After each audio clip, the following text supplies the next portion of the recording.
Procedimentos em situações de emergência com inflamáveis. Nesse módulo vai ser falado quais são procedimentos, atitudes, que deverão ser tomadas em caso de emergência com inflamáveis.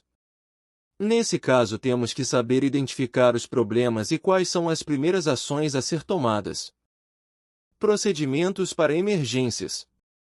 Consideram-se como emergência, situação especial, decorrente de acidentes e incidentes de qualquer natureza, capazes de provocar danos às pessoas, equipamentos ou ao meio ambiente, exigindo para o seu controle e eliminação a interrupção obrigatória e imediata das rotinas normais de trabalho, podendo ser de emergência de pequeno porte.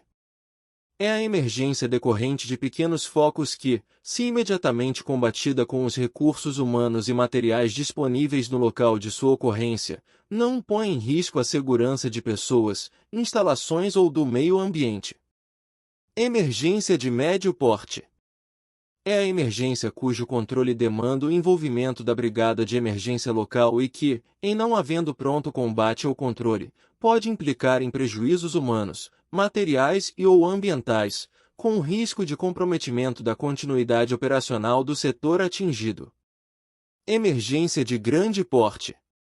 É a emergência que põe em risco a segurança de pessoas, instalações, produto e ou do meio ambiente, atingindo grande parte das áreas do estabelecimento e comprometendo a continuidade operacional, necessitando para seu controle a intervenção do Corpo de Bombeiros. Procedimentos para emergências. As situações de emergência podem, nas maiorias dos casos, serem prevenidas ou pelo menos controladas através de um bom planejamento, fazendo com que suas consequências possam ser praticamente insignificantes. Elas podem se dar de diversas maneiras: incêndios, acidentes naturais, interrupção no fornecimento de energia, vazamento de gás, vazamento de líquidos combustíveis, queda de balão, acidentes pessoais graves. Procedimento de atuação. Os componentes da brigada de emergência deverão se dirigir ao local da ocorrência e prestar o atendimento devido. A análise da situação. Após o alerta, o brigadista deverá analisar a situação de emergência. Havendo necessidade, acionar o Corpo de Bombeiros e desencadear os procedimentos necessários, que podem ser priorizados ou realizados simultaneamente, de acordo com o número de brigadista e os recursos disponíveis no local. Primeiros socorros. Prestar os primeiros atendimentos às possíveis vítimas, com eventual transporte e posterior socorro especializado, devendo ser utilizado, se possível, a caixa de primeiros socorros. Procedimentos de atuação. Nesses casos citados anteriormente, quais são os procedimentos que devemos ter? Os componentes da brigada deverão se dirigir ao local da ocorrência e prestar o atendimento. Em caso de uma emergência de tamanho maior, deverá ser isolado o local. Todo o local de trabalho deverá ser realizado a evacuação. Para isso deverá ser feita uma análise da situação. Quando se analisar o caso e haver necessidade, deverá evacuar o local. O kit de primeiros socorros deverá estar em fácil acesso a todos os funcionários para acesso caso necessite. Corte de energia. Em caso de incêndio onde seja necessário a intervenção com hidrante ou extintor, os disjuntores dos quadros de distribuição elétricas da área sinistrada deverão ser desligados. Neste caso, somente as pessoas habilitadas deverão realizar o corte de energia local ou geral. Corte de abastecimento. Em caso de incêndio nas áreas que utilizam líquidos inflamáveis e combustíveis, o fornecimento deverá ser imediatamente cortado, assim como em caso de vazamento nas linhas de distribuição ou equipamentos. Neste caso, somente pessoas habilitadas deverão realizar o corte. Deverá ser suspenso imediatamente qualquer tipo de operação de abastecimento, desde do abastecimento ao veículo ou a descarga de combustível. Combate ao fogo. Em caso de incêndio, O fogo deverá ser combatido imediatamente. Deverão ser acionados os brigadistas para atuar no combate ao fogo utilizando as ferramentas disponíveis na empresa para o combate. Caso necessário, acione sempre os bombeiros. Abandono de área.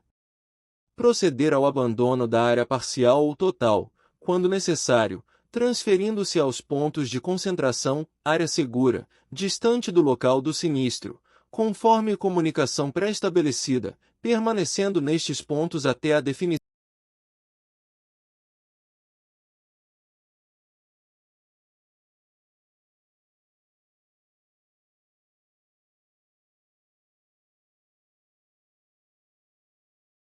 Todos os envolvidos no abandono deverão transmitir segurança, calma e agilidade em suas ações. Para uma melhor eficiência do plano de abandono, estabeleceremos como regra o ritmo dos passos, que serão de caminhada rápida. Isolamento de área.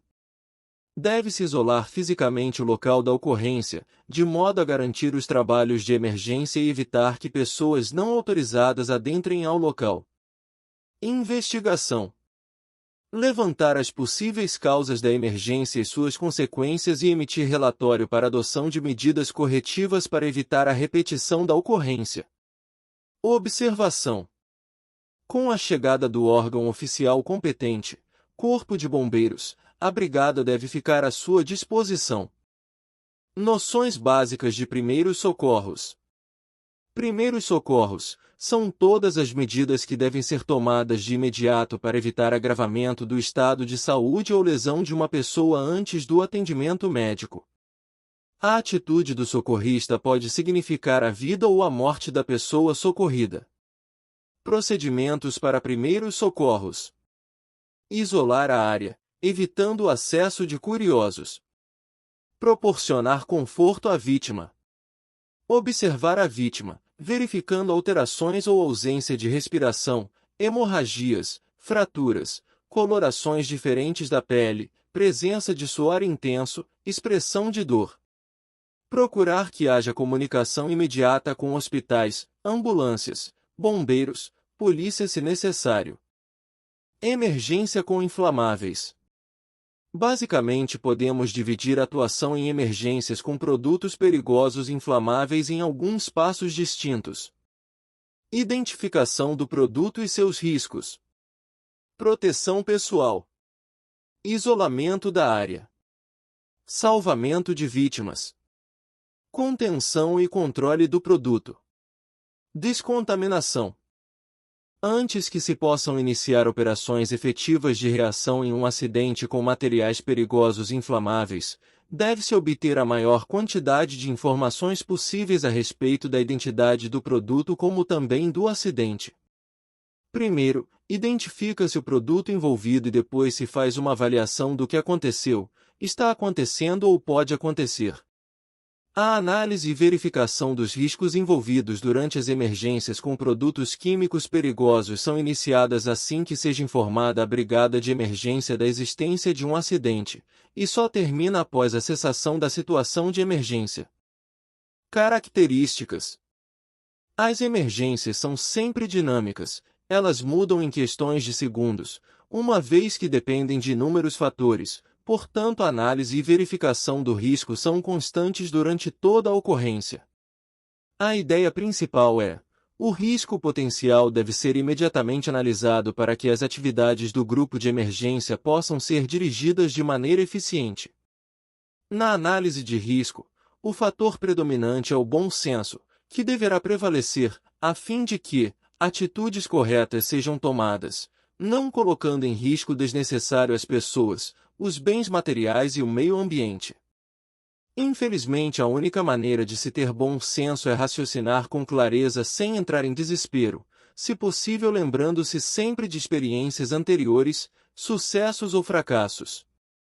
Além do bom senso, devemos levantar dados importantes de uma emergência. Dados como: perigo potencial apresentado pelo produto químico, quantidade do produto envolvido, treinamento e conhecimento dos funcionários envolvidos, relação de perigo imediato para as pessoas, bens materiais e meio ambiente. Emergência. Portanto, em casos de acidentes, com situações de emergência, os procedimentos básicos devem ser adotados de acordo com o tipo de ocorrência. Em caso de vazamento. Pequenos vazamentos. Lavar a área com grande quantidade de água. Grandes vazamentos. Isolar a área. Sinalizar o local. Afastar curiosos. Eliminar todas as fontes de ignição da área. Impedir a contaminação de fontes, lagos e rios, através do uso de barreiras e dispositivos que possam confinar o produto. Absorver com areia, terra ou outro material absorvente e recolher em embalagens apropriadas para posterior destruição. Avisar imediatamente as autoridades locais, bombeiros, órgão ambiental, defesa civil, polícia rodoviária. Em caso de incêndio, fogo. Pequenas proporções. Extinção por pó químico seco, gás carbônico, espuma mecânica ou água em forma de neblina. Acionar a equipe de brigada de emergência para dar início ao combate e extinguir o incêndio. Grandes proporções. Resfriar os tanques e recipientes de armazenamento em instalações próximas com água em forma de neblina ou outro sistema de combate a incêndio disponível e acionar o corpo de bombeiros imediatamente. Em caso de provocar poluição. Impedir o escoamento do produto para rios, canais e poços. Avisar. Corpo de Bombeiros. Órgão de proteção ao meio ambiente. Com envolvimento de pessoas, iniciar os primeiros socorros básicos. Remover a vítima para um local arejado. Retirar as roupas contaminadas. Em caso de contato com os olhos, lavar com água em abundância, no mínimo por 15 minutos. Em caso de contato com a pele, lavar as partes atingidas com água e sabão. Em caso de ingestão, não provocar vômitos. Se o acidentado estiver inconsciente e não estiver respirando, praticar respiração artificial ou oxigenação. Chamar um médico. Passar todas as informações disponíveis sobre o ocorrido no acidente e também com a vítima ao médico ou equipe de atendimento, SAMU, bombeiros. Equipe. Aqui finalizamos esse módulo, fiquem atentos nos próximos.